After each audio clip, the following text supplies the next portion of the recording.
So Dr. Cooley, I wanted you to tell us about your background, how you got started, because what's the name of the school where you're teaching at currently? Currently, I'm at the DeKalb Transition Academy. Okay. The Transition Academy takes in students that have come out of incarceration, juvenile incarceration.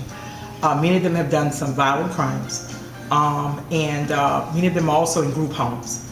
This school registers about maybe 150 kids a year. And we have to continue to teach them on a regular basis, just like the other students in the DeKalb County school system. We do the standards, we do the regular. And we had an awesome year this year for the reading students. My students, because I'm the reading specialist, 72% of my students passed, met and exceeded the standards for the CRCT, right. the high stakes test to go to 9th grade. And the department that I worked in, we all worked together as a team.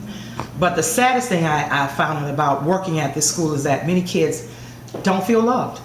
And a lot of the crimes that they got into was because of drugs, alcohol, and just abandonment. And I had never experienced alternative education until I met Will Burks, and we all came together back in 2007. Yes. We were recruited by Maddie Small, who is known as the guru of the turnaround schools, and she hired us individually to come in and to turn around the truancy school, where students were not going to school regularly. I decided in 2007 I wanted a new experience. I had done K through 12, English as a second language, Spanish, curriculum and instruction, reading, and I wanted a new experience. I wanted to work with other kids that were not in regular ed. And so I put my name out, and Dr. Glanton at Columbia High School allowed me to take that chance, and Maddie Small picked me up. And going in with about 15 other professionals, we turned the school around with love and logic, with instruction that met their needs, but also what we did, they got a lot of counseling and a lot of our experiences.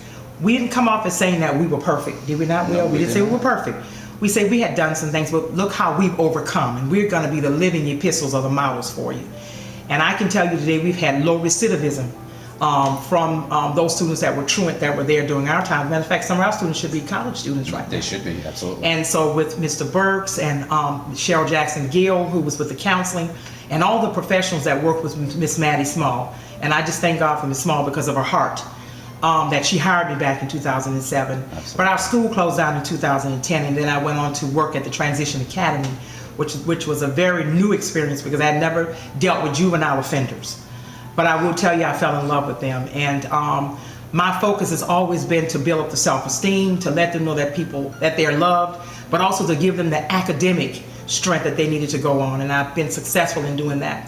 I never teach at grade level. I always taught at 2 or 3 levels ahead. And this year I was just astounded at the remarkable success that I had with the reading and also the people that I work with.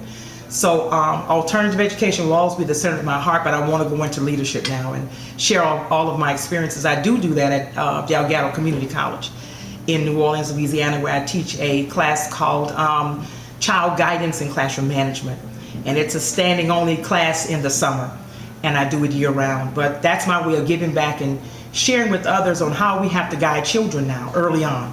Will and I have seen the damage. We've seen the nastiness, and we've seen the hurt and the pain. But also we've seen the other side of this story of how our students have come out to be very successul. Yes. Nice. And I'm grateful to have been a part of it. I've been in it 5 years, but I've also done bilingual education. And I've always worked on different committees, school improvement teams. I've always worked on the better seeking team for leadership. So I'm about ready to move forward in another area of education. Gotcha. Well, thank you so much for sharing that. Thank you. My pleasure.